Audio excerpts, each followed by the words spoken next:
Hey everyone, David C. Anderson here coming at you from the Knife Center, and judging by my knife collection, I don't like Tantos. So we're going to hypothetically at least fix that today on this episode of Knife AQ number 223 of the series where I answer all your questions, sharp or dull.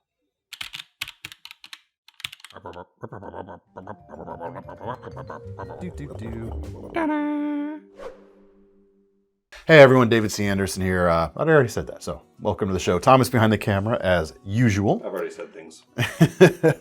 Welcome. If you are new to the show, what we do is we answer your questions. I also kind of already said that too. But if you've got a question, make sure to drop it in the comments section below, and it'll be considered for inclusion in a future episode. First question from Jeremy 2. Hey David, you have a $2,000 budget to bulk up your Tanto folding knife collection. Yes, Mr. Jeremy 2 knows, as I have mentioned more than once on this channel, that I only have one Tanto currently in my collection. Which ones are you getting? Would you get one expensive one or many for less money? Make sure that check clears. Yeah, I'm going to go many for less money, but I might not need all of that $2,000. But let's talk about Tantos first.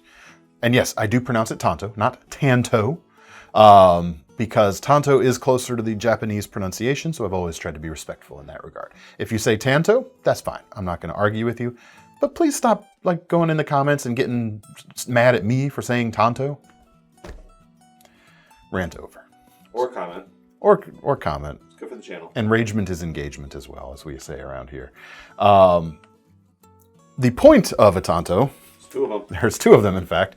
Let me hold up this SR1 light here real quick, just for if you're new to this channel and new to knives in general.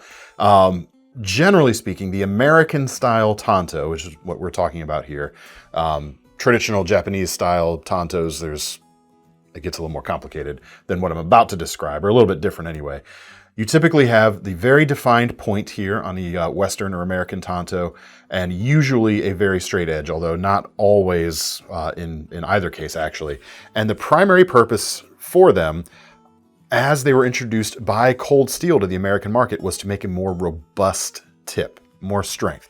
It's not necessarily better at piercing, but it is stronger during piercing tasks. So if a thin needle-like dagger will pierce better generally through some things, but if it's a material that's too hard, you want something that's chunkier like this that'll withstand the force better. Anyway, that's a Tanto.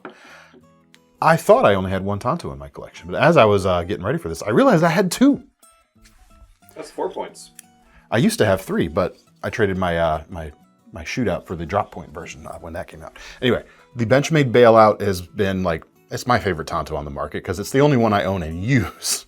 It's $300 these days, M4 blade, nice and thin. So you get the toughness of M4, but the thin sliceability of a more EDC-friendly knife. And not so aggressive of a shape here that it makes it, less useful for a guy like me who usually prefers a drop point, just for their general utility. This thing is still quite versatile. Nice strong aluminum handles. This is the version with the glass breaker on the end. I love this knife. I have used and carried it quite a bit. You can see the signs of use on it. I also, however, have an Exoset from Microtech, which I sometimes forget about because this I bought as a collection piece. I have carried this once or twice, but I don't really carry it. And this is the Bounty Hunter version, which I think is extra cool. So I've already got those two, so I don't need to buy those with my $2,000 budget. But let's get into what I would personally get. My favorite Tanto currently on the market that I don't actually own right now is the Launch 16 from Kershaw. Their Launch series of automatic knives punches way above their price point. It's US made, it's $150. You've got aluminum handles, M4 blade steel. Uh-oh. It's kind of... maybe there's a reason I like it. It can't be argued that the Kershaw is definitely a better bargain than the Benchmade. It's kind of the same size, blade length. It's actually a little bigger, I should say. Chunkier M4 blade, so it's even more leaning into the strength of that steel at the expense of some sliceability, but not too much here.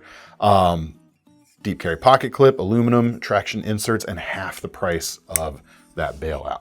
And the action on any of the Launch series automatics is quite good. I really dig this knife as a bigger, kind of heavier duty Tanto, which kind of leans into what, quote unquote, Tantos are best at, as opposed to, the Tanto I prefer for everyday carry. The Launch 16 is awesome. I would highly recommend this, especially any of the Tanto or any of the Launch series, but a few of them in particular are standouts, and I think the Launch 16 is one of them. My second favorite Tanto currently on the market that I don't actually own is the SR1 Lite from Cold Steel. And yes, I'm going with the light version of this over the more expensive version with particle steel, S35VN. This has simple 8CR series stainless, nice chunky triad lock there. And this thing is basically just a thumper, man. It is made to be wrenched on, abused, indiscriminate use. I mean, you got a super thick blade there. They have gone up in price recently. For a long time, these stayed at like $40, which was an absolute screaming bargain. They have gone up in price a bit more recently. We're at about $63 now. I still think that's a fair price, but it is kind of a bummer that it's not at that like stupidly low price that it was for a long time, because this is a big, chunky, hard working knife. And if you're really gonna like lean into what the Tanto does, you gotta have something like this, I think. Next up, I'm gonna go with another Tanto that is maybe less Tanto-like than you would expect. This is the Viper Safe, and it is barely a Tanto. Very subtle point there, and a bellied front section as opposed to a more straight edge. It's almost, honestly, it's almost a drop point, but it's still a Tanto, so it applies.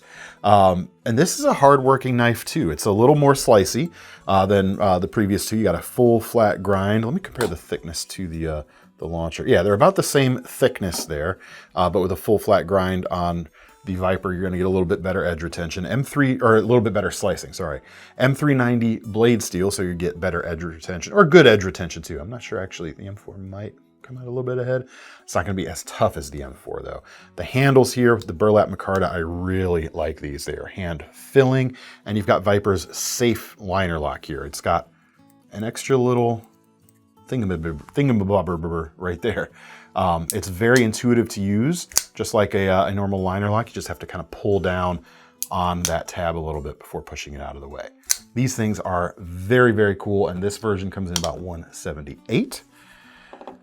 Next up, the Chavez Blue Label series. The Tanto version of the 229. I like the Blue Label series, generally speaking, better than some of the more expensive versions because the blades are thinner and will slice better. So if you want more typical Tanto performance, go with the thicker versions, but I like the slicier things. And I actually like the Tanto better than the drop point versions of this. I actually have that over here. The drop point, it's got a very robust belly, a very stout point. In fact, the drop point here is more Tanto-like than the Tanto in a way, or at least more stereotypically Tanto-like with the abrupt front edge there. I like the more acute edge of this right here. $180, LMAX steel, thinner, like I mentioned, liner lock, micarta for the handles, nice action. I think these things are very, very nice. Honestly, I could probably stop there and be pretty happy, but I haven't even got to $1,000 yet, so I'm gonna keep going just a little bit more. The Hogue Counter-Strike. Let's get a couple more autos. I have a Hogue out the front. It's in S30V, and it is a clip point. So I know they make good stuff. I've enjoyed carrying it quite a bit. This Counter-Strike here, 20 CV with a Tanto blade, 278 and some change, or almost 279. The Counter-Strike series is a very EDC-friendly series of out-the-front automatics. They're slim and narrow. They don't take up a whole lot of room in the pocket. They're not astronomically huge or heavy. They handle nicely, and you've got a usable blade length, about 3.35 inches. So it's big enough without being huge. It's a good size overall, and their quality is very good. And one more auto. I've actually never wound up picking up one of these either. The Sogtac AU.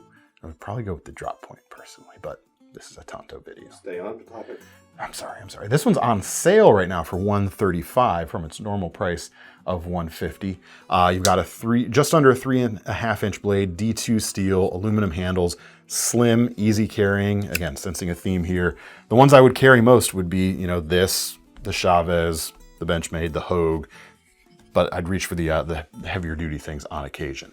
What I like about the SOGTAC AU is you've got a crossbar lock, and that's actually providing a little bit of secondary safety. You've got this forward position here where you actually have to pull through 2 stages to fire the blade. If I just close it, you can still see the red dot there, which indicates it's, quote unquote live. But if you push it forward, it's a little bit of a secondary safety. It's very easy to grab and just pull through without having to think about disengaging it, but it provides a little bit of extra, peace of mind.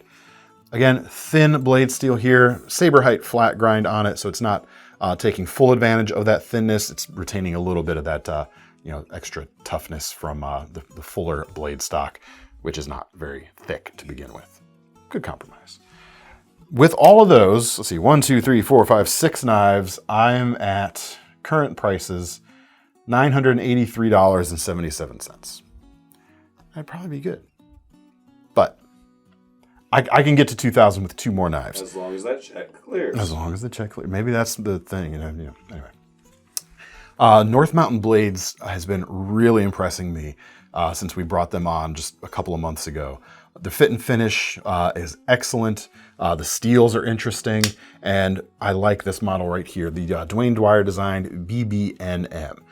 It's very Strider inspired, but that makes a lot of sense when you know who Dwayne Dwyer trained with. Strider.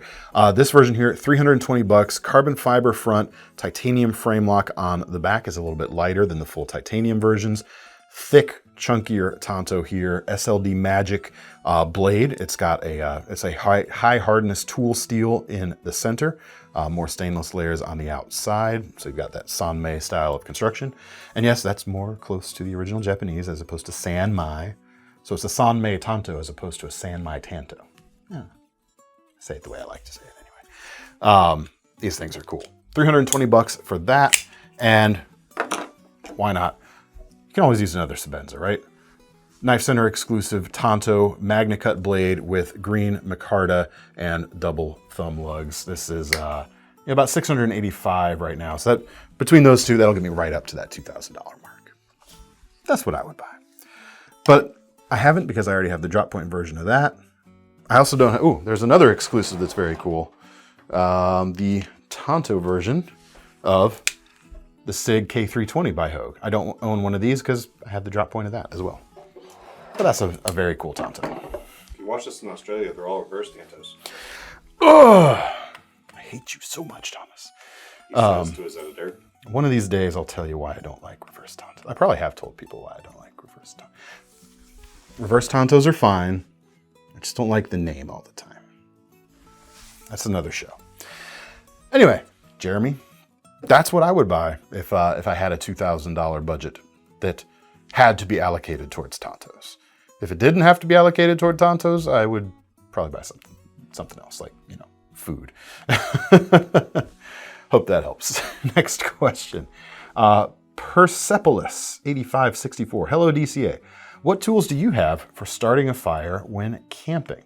So when I go camping, I typically have 3 things that are always with me. And then beyond that, it's whatever I want to play around with that time, whether it's a primitive method or something else. But I'm always going to have a lighter, and it's usually a wick style lighter, a ferro rod, and I usually like to use the ferro rod first, and the lighter is a bit more of a backup, or lighter is also good for like melting paracord when you need to.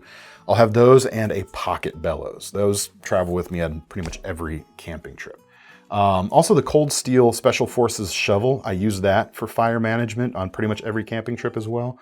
But technically that's not for starting a fire, so I didn't bring it out on the table here. But a wick style lighter, think Zippos. So you've got the fluid soaked cotton or whatever it is inside here, and a wick, like a lamp, that is lit. I love these things. They're super reliable. This style is super reliable, works at pretty much any altitude. Plus, if you have a Zippo, You get those cool sounds. I'm not good at like Zippo tricks or anything. My current wick style lighter of choice is actually the Exotac Titan light. It operates the same way. You got the wick and the fluid and cotton or whatever it is reservoir. I don't know if it's actually cotton. I guess it doesn't matter. But you've got a threaded cap with O-rings here, so these don't dry out as quickly as a Zippo can. But you don't get the cool sounds of the Zippo. Ferro rod, this is a version that you can get right here alongside this pocket bellows, which I'll show you in a minute. Also comes with some tinder. I'm fairly agnostic on ferro rods. I have many. They all work pretty nicely. But the pocket bellows is kind of a cool secret weapon right here for breathing life into some coals or embers that might need a little oxygenation, a little bit of help. You can stay a little further away. You can focus your blowing, and you can actually don't have to blow as hard to get the same result because of it. These things are just super awesome. This kit right here that comes with the pocket bellows and the ferro rod and the tinder is like $24, and it comes in that little guy right there. Stormproof matches are awesome. I usually have some of these in my car. These are perfect for emergencies. If nothing else is working, these things are waterproof. You can actually strike these, dunk them in water to put them out, pull it out of the water, and it'll light itself back up. I've done it because they said you could do it, and I said, I gotta try that. And then I lit a bunch of matches like in the sink at home and like doused it. Attaboy. It's, don't try that at home. That's probably not recommendable behavior. This is an example of some potential other cool stuff I might bring along to play with. This is a solar fire starter, and we don't have it open, unfortunately, but there's a cool picture of it right here. Did we open one of these at one point, Thomas? I feel like we might have. If we did. My memory's hazy. If we did, Thomas will have B-roll footage of it right there. Maybe. But yeah, so that's what I bring. We carry a ton of Zippo stuff. I don't think we actually have this case pocket worn version of the Zippo anymore, but you can check out our whole Zippo collection, our Exotac collection, whole 9 yards. Actually, we do have the giant Exotac ferro rod. That's out there. I forgot to bring it in. Lots of cool stuff. Well, now we come to Damyr's buried treasure. We're on the letter O today, thanks to his initial question, going through the alphabet and showing stuff we've never shown on the channel before. So for today, we're on the letter O, as mentioned, and the brand is Ohta, or Hiroaki Ohta. I actually don't know if that's the good Asian pronunciation either. This thing may look rather simple compared to some of the stuff we've just looked at, but here's a little secret about me. I like traditional stuff, especially when it's done supremely, exceptionally well, and this is the case right here. It's a 2.5-inch D2 folder, kind of a small bird and trout type of thing. Desert ironwood handles. Price is $132, handmade in Japan, and that's the thing. Before you balk at the price for D2 for that kind of money, this is a handmade knife, and it is simply excellent.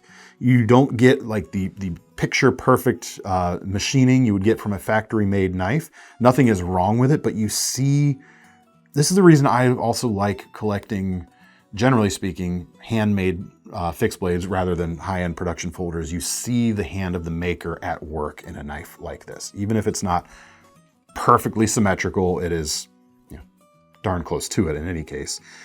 Now, please don't take that as me saying this thing is like lopsided or anything like that. I think you know what I'm talking about. You actually feel the hand of the maker. You feel like it connects on a more emotional level to me. And this is a knife that, even though it is simple, has some of those nice qualities to it. I just think it's fantastic. Leather sheath, simple, undyed. It comes with a little clip, carabiner style clip there for attaching it to your gear. I think it's very cool. There's Ohta folders as well you could check out on the site. And I recommend you do. And if you'd like to do that, there are links in the description, of course. All right, now we come to our measured twice, or sorry, I almost said it the right way by mistake. Shame. Measured once, cut twice is the segment, where we take a second slice at some previously discussed information. And this is from Mark Brisek, who is responding to a way I've described and described recently when talking about the BB&M right here. the difference in feel between washers, which this knife has, versus ball bearings in a pivot. There's different types of feel, but this guy doesn't like that. I describe a washer as having kind of a buttery type of slickness or a buttery type of smoothness, whereas ball bearings have more of like a glass-like smoothness. Here's his response. Glassy smoothness versus buttery smoothness? What are you on about, bro? Buttery smooth would be perfectly smooth, right? Then there's glass and the inherent smoothness of glass, which would make it also perfectly smooth. So my guy is comparing perfectly smooth to perfectly smooth and saying there's a difference. What the heck again? There's a difference in feel.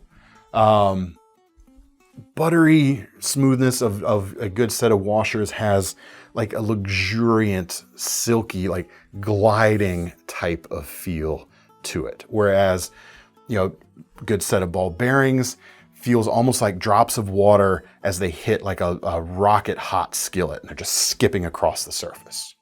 There's a difference. Hope that's evocative enough to illustrate what I'm talking about. Anyway, now we come to our final question of the day, which is of course our most seriousest question of the day. And this is actually our most seriousest answer of the day. Because Nick Payne commented on our Beat the Icon video of the classic K-bar knife right here. And I think his answer deserves recognition. That video asked the rhetorical question, can you beat the classic K-bar? Nick Payne says, answer, no, but also yes, but still no. But yeah, but no. But still yes in many ways, but in many ways, no. I think that is the perfect summation of the classic K-bar, quite honestly. If you know, you know. Anyway, that is all we've got for today, folks. Keep your questions coming. Keep your most seriousest questions coming as well. Drop them in the comments below. Let me know your favorite Tantos down in the comments. If you had this kind of budget, what would you pick up in Tanto land? Or would you save your money? We go to reverse Tanto land. We almost made it without one more mention of reverse Tanto. If you want to get your hands on any of these knives here, check out the links in the description. Those will take you to KnifeCenter.com, where in addition to our long-running Knife Rewards program, some of these more expensive knives, if you want to make them a bit more manageable, you can use our new Sezzle payment options at checkout. I'm David C. Anderson from the Knife Center. That's Thomas behind the camera. We're signing off. See you next time.